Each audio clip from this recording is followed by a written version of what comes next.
What's going on, guys? Welcome to the channel. My name is Sean, and I'd like to welcome you guys to my first vlog.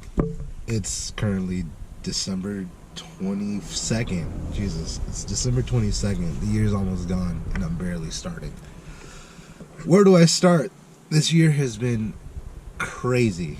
Crazy good, crazy bad, but I guess that's just how life goes. There's ups and downs, and this year has extrapolated that heavily. So let's get started.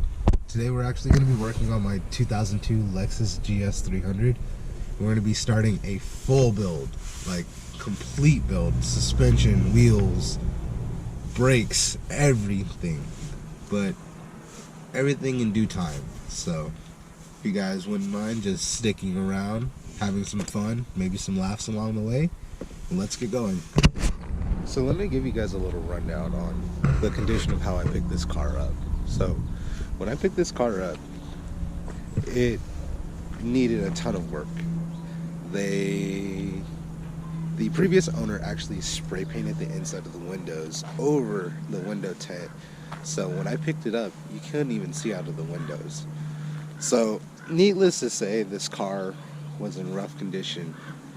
And even after that, there was more damage and more damage and more damage to note. The car got a quote-unquote respray by the previous owner, and it's a lot rougher than most people would have picked the car up in this condition for. But luckily the deal was so good that it made it kind of worthwhile. Plus there are quite a few details about this car that will they're actually really good. So let's get going on the overview. So here she is, my 2002 Lexus GS 300 Sport design in all of her current glory.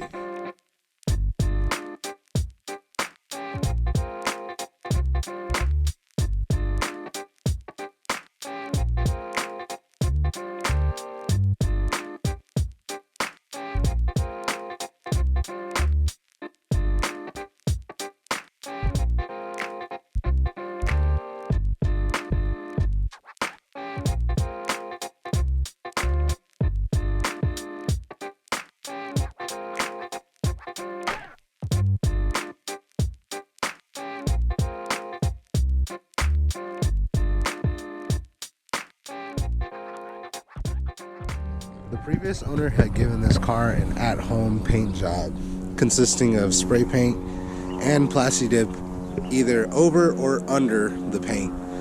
As you can see here, I started trying to scratch at it to see what I can actually get off, but not much. But yeah, the car was actually in worse condition before I actually started working on it. It was missing a downpipe. They had cut the cats off the headers, and luckily I had a full parts car to work with, so I could get this thing street legal and registered in my name in the state of California. So I lucked out in picking up a chassis for dumb cheap, and obviously for visual aspects it is dumb cheap. Aside from its actually exterior characteristics that are miraculously stunning, to say the least, this car actually came with a full black interior, and if you really know anything about sport designs, they also came with the dark wood fascia for the ashtray and cigarette lighter, as well as the trim for the shifter, and this sport design silver faceplate for the radio bezel, as well as dark wood on the exterior handles, or interior handles, excuse me, and a full black interior that actually happens to be in miraculous shape. It needs a little bit of TLC to actually be a really nice car, but it has an extreme amount of potential.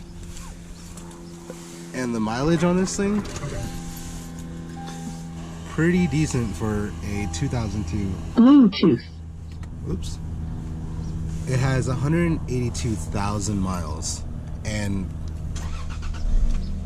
starts up like no problem.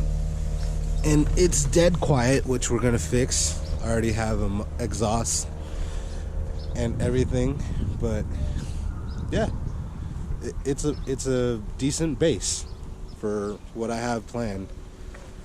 Mind you, I already have a full kit, exhaust, wheels, and a ton of other stuff that I just need to actually throw on. So this is gonna be the start of something big. And I haven't given this car a wash yet. Everything I've done so far has been to get this thing on the road and ready to run.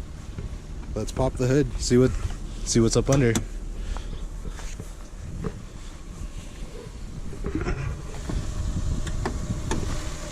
So we have the notorious, infamous, whatever adjective you need to add before it to explain this motor. It's a naturally aspirated 3-liter Toyota motor, 2JZ GE. Now what that means is absolutely nothing, because these motors are bulletproof for the most part. They just leak a lot. But yeah, we're gonna be pulling everything off, giving this thing a whole refresh, interior, exterior, everything. And this is actually what they had cut off. So they cut it from that catalytic converter back and removed the second half, and I had a spare parts car to actually get everything in, and everything is legal. So now it's just the cosmetic game. Cosmetics and gasketing. Let's get started. So I don't know about you guys, but for me, working on a car that's actually dirty is kind of counterintuitive. So I think before we start working on anything today, I think we should probably go get a car wash. I haven't washed this car since I picked it up, and it's been sitting for almost 2 months while I waited for the sale to go through. So I think a wash is in order. So let's get started. But first we gotta pick up my tripod from my other car. I think you guys will like this one. So I think you guys are gonna like this, but this is my other car. This is my 1992 Lexus SC300 drift car. Has an angle kit, simple mods, blast pipes, simple stuff. But we just need the tripod, so let's grab that and get that. So in about all of the 30 miles that I've driven this car, I've noticed that the suspension actually needs a refresh, and I did yesterday take a look and see what exactly I needed. And if you know GS chassis, it's not a double wishbone suspension like most cars, or a McPherson strut like most cars, where the strut is actually part of the upper arm or the knuckle bolts into the strut itself. It's a double control arm setup, but basically the lower control arm is only what the coilover sits on, and then you have a caster arm that comes in and connects to the control arm, the lower control arm, up under where the strut sits. So the bushing for the strut, or not the strut, the bushing for the caster arm is absolutely shot, and it's starting to crack. So I already ordered them. They should be here a little bit after Christmas. So hopefully when we get those in, and maybe the control arm swap from the other chassis, which has polyurethane bushings, we should have a pretty decent feeling ride. So as you all can tell, I'm no stranger to these chassis. These chassis are actually very nice for a grandma or grandpa's car. With that being said, there is a complete aftermarket for these cars. So much so that these cars are pretty sought after and actually staying pretty expensive even after their original height the GS chassis, or Toyota Aristo in Japan, they hold a special place in my heart. Not only was it my first real car, I had a Toyota Camry before that, and that was a hand-me-down from my mom, which I'm ever so grateful for. But this car, for some reason, and the SC, just held a really big place in my heart. So after I got my first one, and after it got into an accident for the second time that I couldn't rebuild from, I made it my duty to get another one, no matter how long it took. And this one popped up. I had a full parts car, and we're on our way to actually making this one look even better than the first one. Just let's give it some time, and you guys will see it too.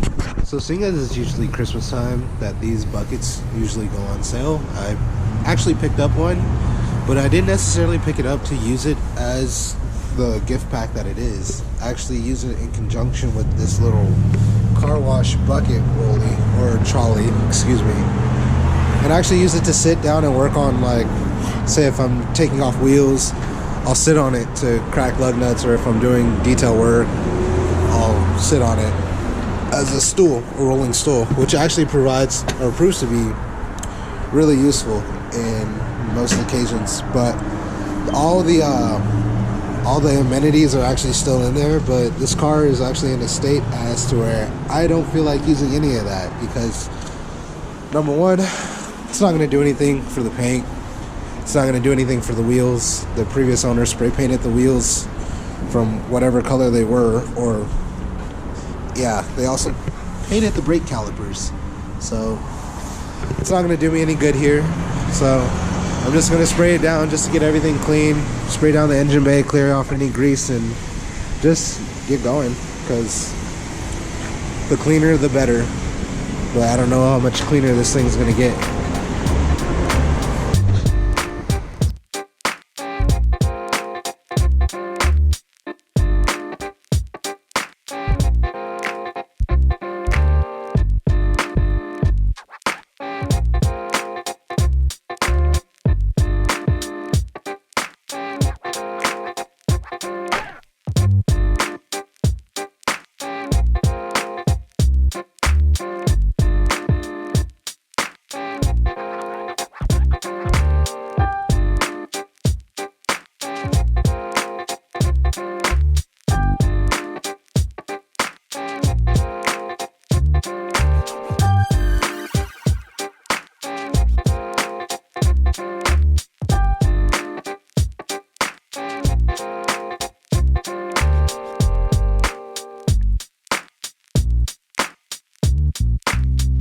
Okay, so you guys probably didn't see what happened here, but so some of this is plasti dip and some of it's paint, and I'm not too sure how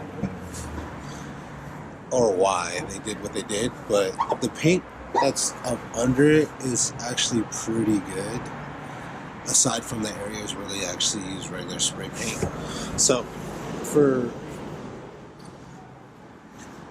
this side, I was trying to figure out what was going on here, and they actually used spray paint and then plasti dipped over it to give it a better texture so that they could sell the car. But as you can see, this is what's peeling off, and then the paint is actually up under that. So that's what was going on. So I'm trying to figure out now, while I have everything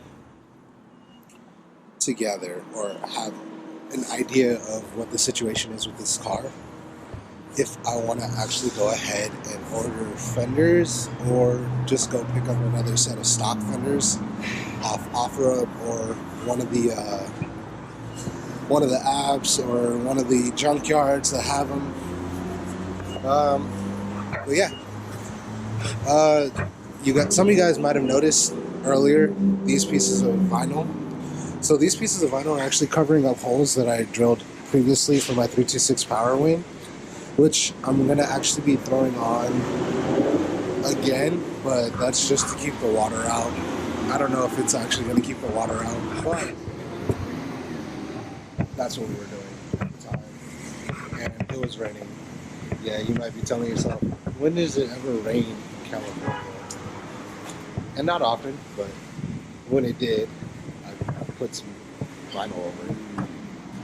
But I don't have any towels to actually dry this thing off, so it's not worth drying off anyway, because the fibers of the towel are just going to get stuck in this sandpaper-like finish. So let's go get some supplies, and then we'll get back to fixing it.